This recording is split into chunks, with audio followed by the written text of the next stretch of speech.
মিল্লাত ইসলামিয়া আমার নবী মুস্তাফা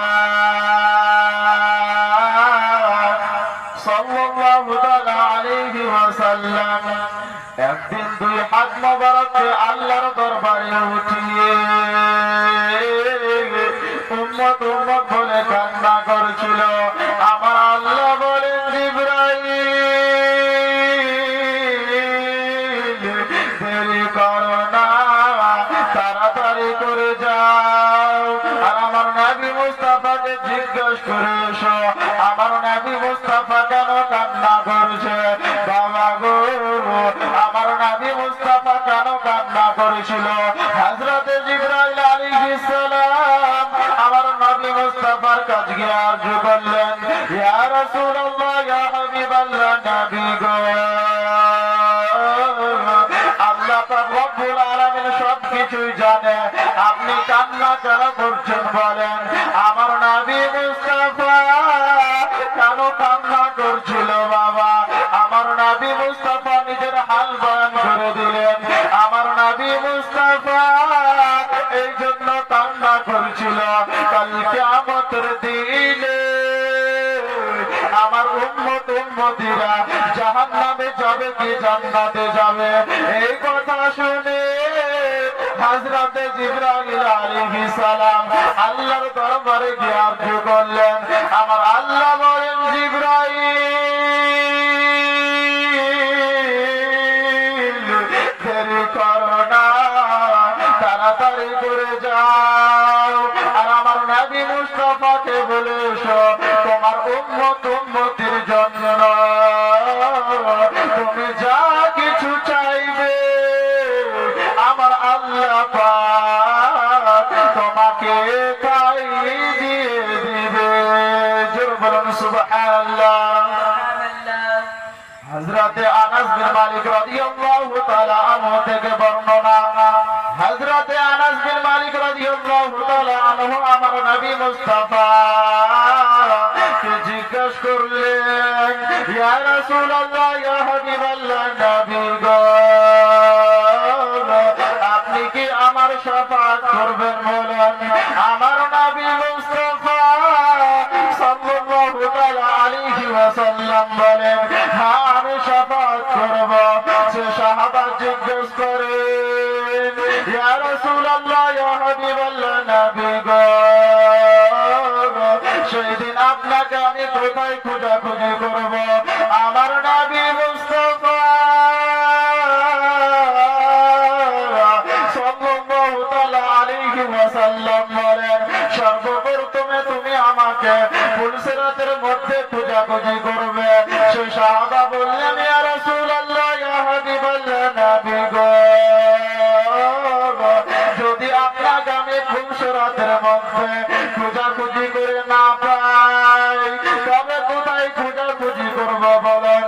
আমার নবী মুস্তাফা সাল্লাল্লাহু তাআলা আলাইহি ওয়াসাল্লাম বলেন, তবে তুমি আমাকে মিজানের মধ্যে খোঁজাখুঁজি করবে, যেখানে নেকি এবং গুনাহ ওজন বরাবরই হয়।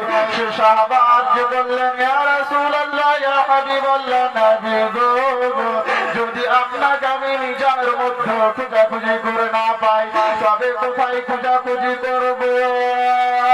আমার নবী মুস্তাফা সাল্লাল্লাহু তাআলা আলাইহি ওয়াসাল্লাম বলেন, তুমি তবে আমাকে হাউজে কাউসারের মধ্যে খোঁজাখুঁজি করবে। এ কারণে এই তিনটি এমনই একটি জায়গা, যে তিনটি জায়গার মধ্যে আমি কোনো না কোনো জায়গাতে অবশ্যই থাকি। জোরে বলুন সুবহানাল্লাহ। আমার নবী মুস্তাফা সাল্লাল্লাহু তাআলা আলাইহি ওয়াসাল্লাম বলেন, কাল কিয়ামতের দিনে এক ফাঁকা ময়দানে সমস্ত মানুষজনকে দাঁড় করা হবে, যে ফাঁকা ময়দানে কোনো গাছগাছালি থাকবে না, যে ফাঁকা ময়দানে কোনো বাড়ি ঘর থাকবে না, সে জমিনটা এই জমিনের মতন হবে না, শুধু নাম থাকবে জমিন।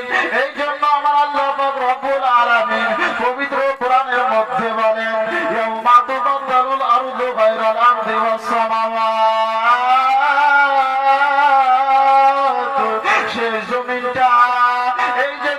বাবা আজকালকার জমিনে সে কাল কিয়ামতের দিনে নিজের রূপ বদলে যাবে, এই রূপের থাকবে না।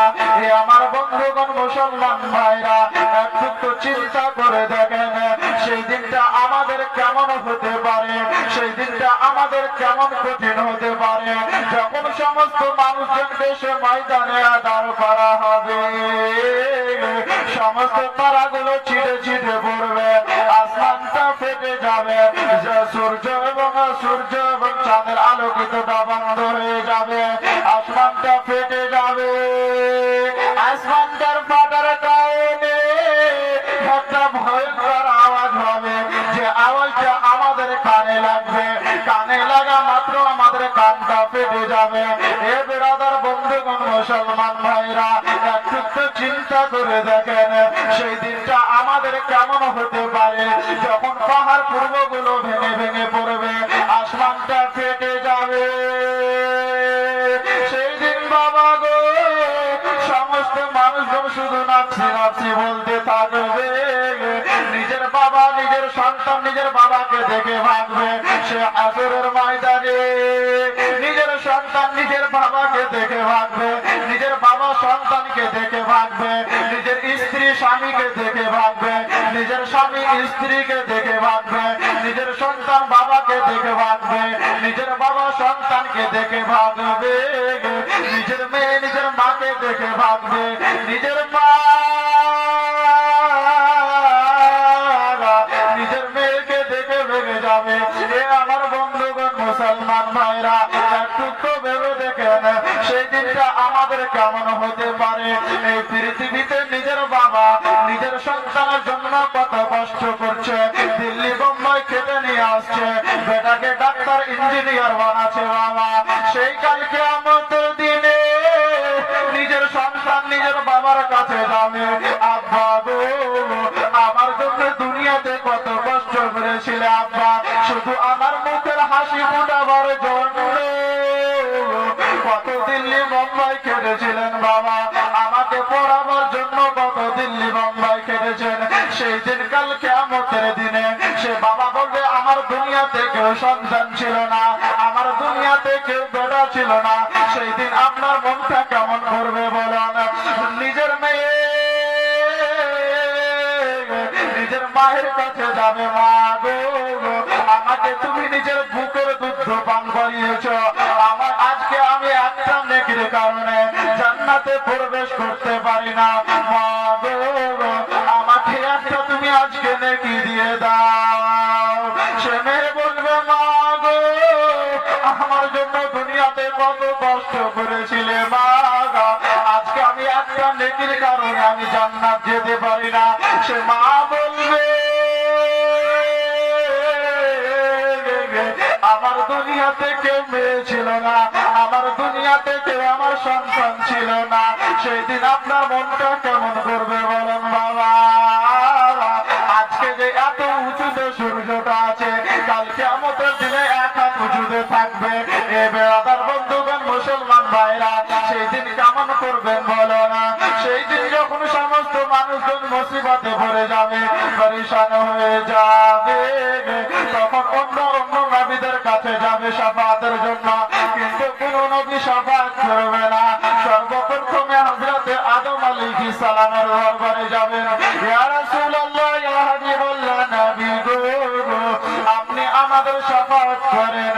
হযরতে আদম আলাইহিস সালাম বলবেন না না আমি এই কামের জন্য নয়, তোমরা সমস্ত মানুষগণ হযরতে ইব্রাহিম আলাইহিস সালামের দরবারে চলে যাও।